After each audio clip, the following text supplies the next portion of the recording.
السلام علیکم فرینڈس، آپ سب کیسے ہو؟ امید ہے سب خیریت سے ہوں گے۔ تو دوستو، کمپیوٹر میں بعض اس طرح فائلز ہوتے ہیں جو بہت امپورٹنٹ ہوتے ہیں اور اس میں کوئی سیکرٹ چیز ہوتے ہیں اور ہم چاہتے ہیں کہ وہی والا فائل جو ہے کوئی اوپن نہ کرے، تو ہم اس کو کس طرح پروٹیکٹ کریں گے، مین کہ ہم اس پہ کس طرح پاسورڈ لگائیں گے۔ تو آج اس ویڈیو میں آپ لوگوں کو بتاؤں گا کہ آپ کسی بھی فائل پہ پاسورڈ کس طرح لگائیں گے، ٹھیک ہے۔ سپوز یہاں پر یہ والا جو فائل ہے، چلو یہ والا جو پہلے میں سب سے پہلے اس کو اوپن کرتا ہوں، ٹھیک ہے۔ تو اس میں یہ والا کوئی ایم سی کیوز ہے، اس میں یہ والا ایم سی کیوز پڑا ہے۔ میں چاہتا ہوں کہ اس فائل پر میں کیا پاسورڈ لگاؤں، تو میں اس پہ کس طرح پاسورڈ لگاؤں گا، ٹھیک ہے۔ اس پہ رائٹ کلک کروں، پھر یہاں پہ کلک کروں، ٹھیک ہے۔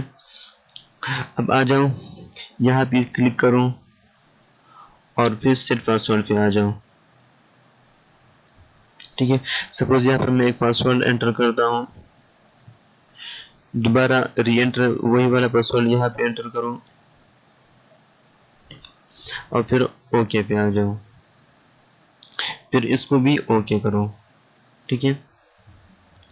اب یہ والا جو فائل ہے اس کو ڈیلیٹ کرو، ٹھیک ہے،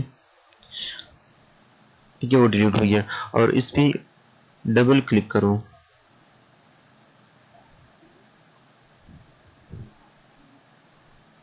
ٹھیک ہے۔ اب جب آپ وہی والا فائل کو اوپن کرتے ہو تو وہاں پر آپ لوگوں کو کیا کرنا ہے، پاسورڈ انٹر کرنا ہے، ٹھیک ہے۔ مطلب وہی پاسورڈ کے بغیر اب اوپن نہیں ہوگا۔ جو پاسورڈ میں نے وہاں پہ ٹائپ کیا تھا اس فائل کے لیے، اس پاسورڈ کو کیا کرنا ہے، دوبارہ یہاں پہ انٹر کرنا ہے، ٹھیک ہے۔ جس طرح یہاں پہ دیکھو، اگر میں اس کو اوپن کرتا ہوں تو یہاں پر آتا ہے انٹر پاسورڈ، ٹھیک ہے۔ تو جب تک میں یہاں پر پاسورڈ انٹر نہ کروں تو یہ والا جو فائل ہے اوپن نہیں ہوگا۔ تو میں اب اس پاسورڈ کو انٹر کرتا ہوں، ٹھیک ہے، اس اوکے پہ کلک کرتا ہوں، تو یہ والا جو فائل ہے ابھی اوپن ہو گیا۔ تو امید ہے یہ والا ٹرک آپ لوگوں کو پسند آیا ہوگا۔ Thanks for watching.